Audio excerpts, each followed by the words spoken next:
사도행전 5장의 내용도 예수 그리스도에 관한 복음 전파로 말미암아 계속적으로 일어나는 일련의 사건들을 우리에게 기록해주고 있습니다. 우리가 어제 읽었던 4장의 내용에서 산헤드린 법정의 재판을 받았던 이 베드로와 요한, 그들의 유혹과 협박과 공갈에도 불구하고 절대로 뒤로 물러서지 않고 우리가 보고 들은 것을 말하지 않을 수 없다라고 증언했던 그들의 모습을 우리가 기억합니다.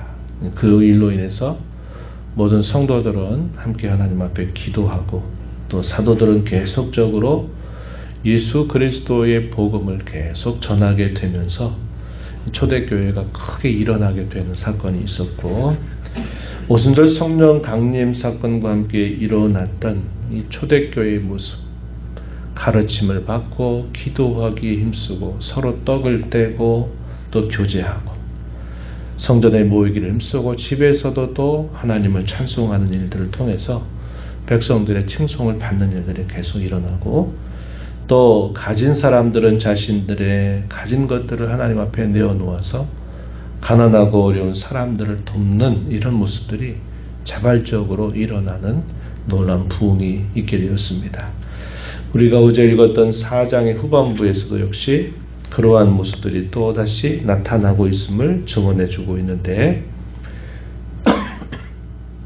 우리가 잘 아는 구브로 출신의 사람이었던 바나바도 자신이 가지고 있는 소유를 팔아서 그것을 가져와서 사도들에게 나눠주면서 또 어렵고 가난한 형제들에게 이것을 함께 공유하는 놀라운 일이 있었습니다. 자발적으로 일어난 일이고 또 기쁨으로 자원해서 또 동참한 일들이었습니다. 그런데 오늘 우리가 있는 이 5장의 초반부에 보면 아나니아와 삽비라라고 하는 사람이 등장합니다. 이들 또한 많은 이들이 사도들 앞에 자신들이 가지고 있는 소유를 가져와서 팔아서 그걸 내주는 모습을 보고, 그것에 대해서 아마도 이들의 생각 속에는 자신도 이러한 일에 함께 동참하기를 바랐고, 또 그 일로 인해서 주어지는 어떤 결과를 기대하지 않았을까, 이런 생각을 우리가 해볼 수 있습니다. 왜냐하면 이제 그가 이렇게 하는 일들 속에서는 거짓을 하나의 수단으로 삼아서 한편으로 어떤 공명심 같은 것들을 나타낸 모습들을 우리가 볼 수 있기 때문에 그렇습니다. 만약에 자신이 가지고 있는 소유의 일부를 하나님 앞에 드렸다 해서 그것이 잘못된 건 아닐 겁니다. 그런데 마치 전부를 드린 것처럼 하면서 전부를 드리지 않고 일부를, 그것을 자기가 가지고 있다는 겁니다. 그러면서 사람들 앞에서는 자신도 가지고 있는 것들을 다 팔아서 하듯이 아마 그렇게 행한 일이 될 겁니다. 그래서 여기 보면 소유를 팔아 그 값의 얼마를 감추고 사도들의 발 앞에 내놓았다. 처음부터 그냥 자신들이 한 것 중에 일부를 하나님 앞에 내어놓았더라면 이게 문제가 될 리 없죠. 그런데 전체를 드리듯 이렇게 말을 하고 행하면서, 그러나 실상은 그렇지 않은 모습을 나타냈다는 겁니다. 누가 알겠습니까? 나중에야 모르겠지만 그런 상황 속에서 하지 못할 겁니다. 그런데 주의 영이 이 사실들을 알고 또 사도에게 이러한 사실들을 또 알게 하신 것입니다. 그래서 이 베드로가 책망합니다. 아나니아야, 사탄이 내 마음에 가득하여 내가 성령을 속이고 있다. 내가 한 것은 사람에게 한 것이 아니라 하나님께 거짓을 행한 것이다. 이러한 책망이 있게 된 것입니다. 그러면서 그 책망과 함께 무서운 일이 일어나게 되죠. 혼이 떠나서 결국 죽음을 맞게 되었다. 이렇게 말하는 겁니다. 사람들이 기쁨과 감사함을 가지고 있는 것들을 기꺼이 자원해서 내놓는 이 아름다운 모습이 이루어지면서 그 분위기가 얼마나 좋았겠습니까? 그런데 이 책망과 함께 그 사람이 쓰러져 죽게 되니까 일이 얼마나 많은 사람들에게 큰 두려움을 안겨다 주었을까 우리가 이해할 만하죠. 시신을 싸서 장사를 치릅니다. 약 3시간 정도가 지났다 그랬어요. 근데 그의 아내가 그 이후에 들어와서 있을 때 또 사도가 또 묻습니다. 그 땅 판값이 이것뿐이냐 내게 말하라 했더니 예 이것뿐입니다 대답하는 순간 역시 그 여인도 책망과 함께 죽음을 당하게 됩니다. 베드로 사도가 이렇게 말하죠. 9절에 너희가 어찌 함께 꾀하여 주의 영을 시험하려 하느냐. 내 남편을 장사하고 오는 사람들의 발이 문 앞에 이르렀다. 너를 메어 나갈 것이다. 이런 말이 있게 되면서 결국 삽비라라고 한 여인도 죽음을 당하게 된 겁니다. 이 사건은 하나님을 속이고 성령을 속인 그 일이고 모여있는 사람들을 속인 일로 인해서 그들이 당한 일이었습니다. 한참 주의 성령의 역사와 복음 전파와 함께 놀라운 부흥의 역사가 일어나고 있을 그동안에 이러한 일이 하나의 큰 찬물을 꼈는 그런 일이 되고 말았을 것입니다. 그래서 우리가 일벌백계라고 하는 말이 있듯이 하나님께서 이 문제를 대단히 심각하게 다루셔서 결국 이들의 생명을 가져가신 일이다 하는 겁니다. 우리가 이 사건을 통해서 발견하게 되는 하나의 이치가 있어요. 그게 뭐냐면 하나님이 역사하실 때 주의 영이 역사하신 일과 함께 사단도 역시 그런 역사를 계속 하고 있구나 하는 것을 우리가 보게 된다 하는 겁니다. 하나님이 크게 일하시게 될 때 또 한편으로는 사단도 거기에서 자기 일들을 꾸며대는 일들을 계속해서 이 일들을 더 방해하려고 하는구나 하는 것들을 우리가 알게 되는 겁니다. 하나님의 거룩한 역사가 계속되게 하기 위해서는 우리의 죄라고 하는 것을 더 조심하고 또 사단이 그런 일들에 함께 역사하는구나 하는 사실들을 우리가 주의 깊게 살펴보는 자세를 가져야 돼서 우리가 그런 하나님의 역사 앞에서는 더욱더 조심하고 더 죄를 멀리하고 사탄의 유혹들 그런 것들을 더욱더 경계해야 된다는 것을 우리가 이 사건을 통해서 배우게 된 것입니다. 이러한 일들이 큰 충격이 됐고 큰 두려움이 되었을 것입니다. 저 사람들이 속였던 그 일로 인해서 이렇게 죽었구나 하는 이 사실들이 한편으로는 굉장히 두려움을 주면서도 또 한편으로는 그들에게 큰 경계가 되는 겁니다. 저렇게 하면 안 되는구나 하면서 오히려 이런 일이 이렇게 복음의 역사가 일어나게 될 때 방해가 된 것이 아니라 이것이 오히려 더 밑에서 더욱더 촉진제 역할들을 해서 더욱더 이런 부흥의 역사가 거룩하게 일어나게 되는 것을 우리가 살펴볼 수 있겠습니다. 이하에 주어지는 내용들은 계속적으로 사도들을 통해서 성령께서 표적과 기사를 많은 사람들에게 나타내신 겁니다.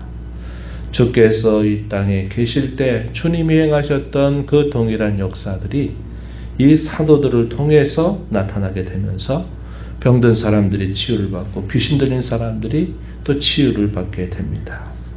많은 사람들에게 이러한 소문들이 퍼지게 되면서 굉장히 수많은 사람들이 이런 일에 관심을 갖고 함께하는 일들이 있게 된 것입니다.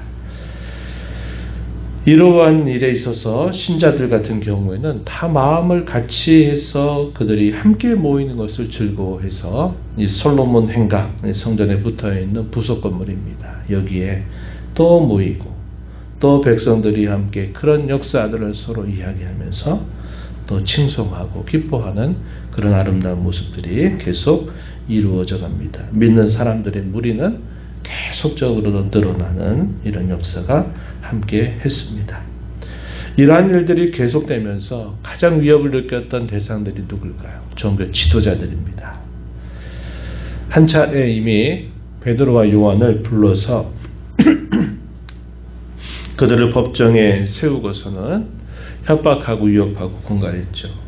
나사렛은 예수의 이름에 대해서 가르치지도 말고 그의 이름으로 무엇을라도 말하지 말아라 하는 이런 판결을 내리고서 이렇게 주의를 줬지만 결코 사도들은 그 일로 인해서 위축당하지 않았던 것을 우리가 기억하죠.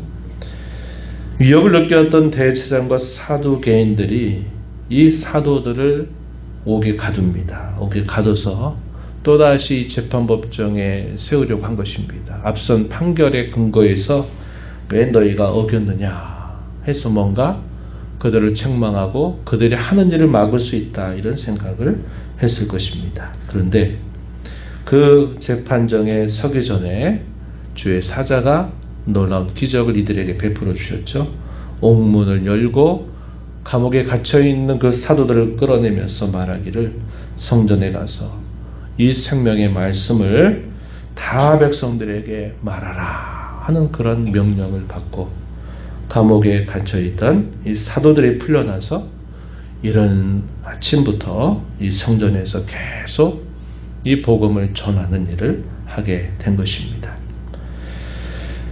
이 종교 지도자들은 그 사실을 알지 못했어요. 다음날 법정에 세우려고 이제 사람들을 보내보니까 이 옥에 사도들이 없다고 하는 소식이 들려지면서 깜짝 놀랍니다. 그들이 어디 있냐 했더니 성전에서 가르치고 있다라는 소식을 듣고서는 사람들을 데리고 가서 이 성전에서 직접 이 사도들을 체포했습니다. 그리고 두 번째 이 사내들인 공회의 재판을 감행한 것입니다. 그 내용이 28절부터 32절에 소개가 되는데 대제사장이 이렇게 말했어요. 너희 가르침을 예루살렘에 가득하게 하니 이 사람의 피 누굴 말할까요? 나사렛 예수를 죽인 그 피값을 돌리고자 한 것이다. 이렇게 말을 건넸습니다. 사도들이 뭐라고 대답했을까요? 우리가 사람의 말을 듣는 것보다 하나님의 말씀을 듣고 따르는 것이 마땅하다. 이렇게 말하면서 너희가 나무에 달아 죽인 예수를 우리 조상의 하나님이 살리셨다. 이스라엘에게 회개함과 죄사함을 주시려고 그를 임금과 구주로 삼아 주셨다. 이렇게 말합니다.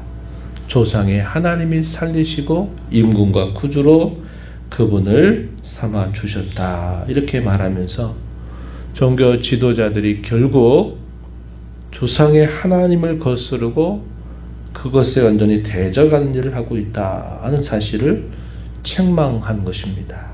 그리고 우리가 이 모든 일에 관해서 우리가 증인이고 주의 영이 역시 이 일의 증인이 되신다라고 담대하게 또 이들을 향해서 말을 하게 된 것입니다. 어떻게 했을까요? 이들은 결국 채찍질을 하고 또다시 말하지 말라고 금하게 하면서 이들을 내어놓을 수밖에 없었습니다.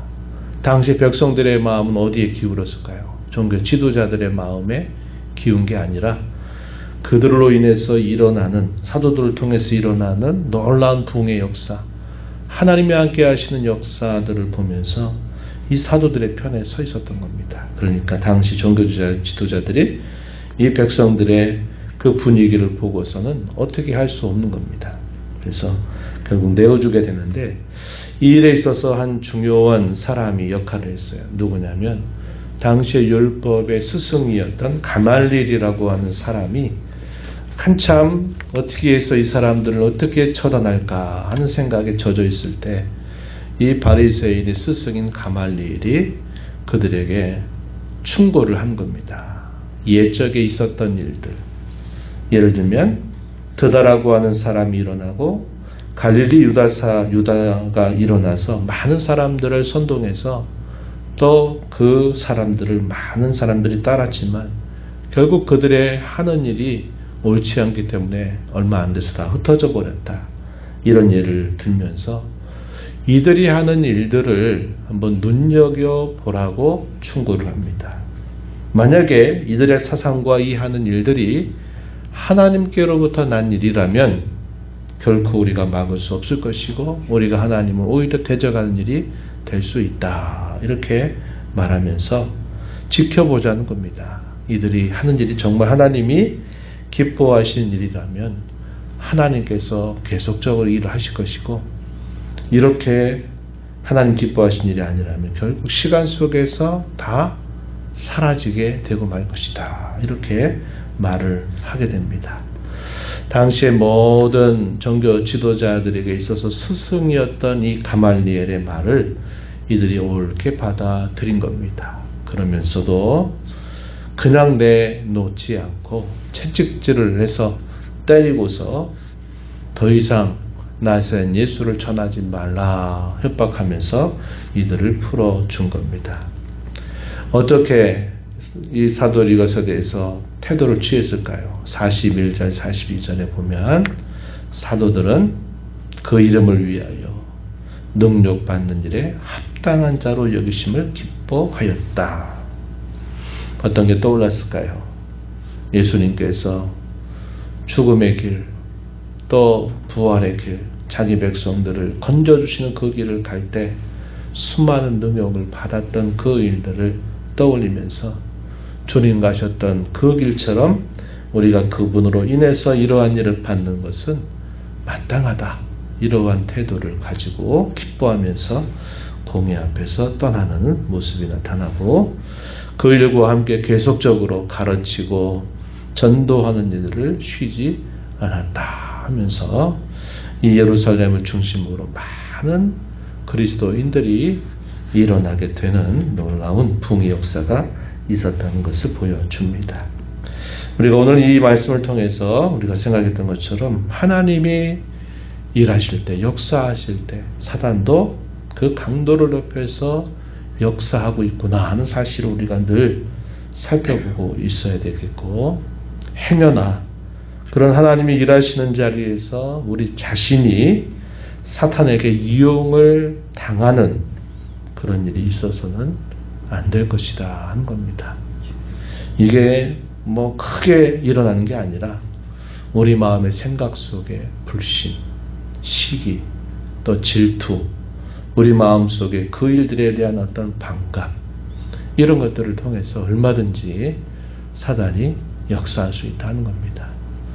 우리가 기억하듯이 가이사랴 빌립보 지방에 있을 때 예수님이 사람들이 나를 누구라고 하느냐, 또 너희는 나를 누구라고 하느냐 했을 때 베드로가 앞장서서 당신은 그리스도이시고 살아계신 하나님의 아들이십니다 라는 고백으로 칭찬을 받는 일과 동시에 내가 고난을 받고 내가 죽을 것이고 내가 다시 살아나리라 하셨던 예수님의 말씀에 관하여 그 일이 예수님께 미치지 않을 것입니다. 우리가 곁에 있습니다 라는 이 말을 하는 동시에 사탄아, 너는 내 뒤로 물러가라. 너는 나를 넘어지게 하는 자로다. 내가 사람의 일을 구하고 하나님의 일을 구하지 않는다 하면서 헛되게 책망받았던 일을 떠올려 봐요. 가장 칭송을 받았던 그 자리에서 가장 어떻게 보면 저주 같은 말을 그 상황 속에 들었던 베드로의 모습을 떠올린다면 우리가 이런 일들을 늘 조심하지 않으면 안 된다. 우리의 연약한 마음, 죄로 인해서 얼룩져져 있는 마음을 언제든지 부추기고 해서 우리로 하나님이 하시는 일들을 반대하게 하고 반감을 갖게 하는 그런 일들로 얼마든지 사탄은 역사할 수 있다 하는 겁니다. 그래서 우리가 주께서 기뻐하신 일에 함께하는 것이 참 중요하고, 그런 일에 우리가 마음을 같이 하지 않게 될 때는 언제나 우리가 조심해야 된다는 것을 배우게 되는 것입니다.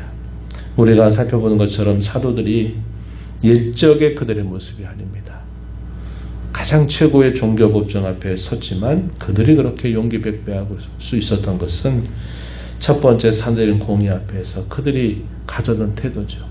하나님 앞에서 너희의 말을 듣는 것이 옳은가, 하나님의 말씀을 듣는 것이 옳은가 판단해라. 너희가 알고 있지 않느냐. 우리는 하나님 앞에서 그의 말씀을 듣는 것이 마땅하다. 이런 태도를 취했던 것이고, 그 일로 인해서 능욕받는 일에 대해서도 마땅하고 합당하게 여기면서 그것을 감내하는 그들의 모습을 우리가 보면서 이들의 삶의 중심에 하나님 앞에서 하나님의 법정에 서 있다. 이런 깊은 신앙적 의식들이 결국 이들을 용기백배한 사람들로 세웠다는 것을 배우게 됩니다. 저와 여러분도 어떤 형편과 처지에 있다 하더라도 늘 우리가 하나님 앞에 서 있다 하는 이 자세를 가지고 우리 남은 삶을 살아가게 되기를 바랍니다.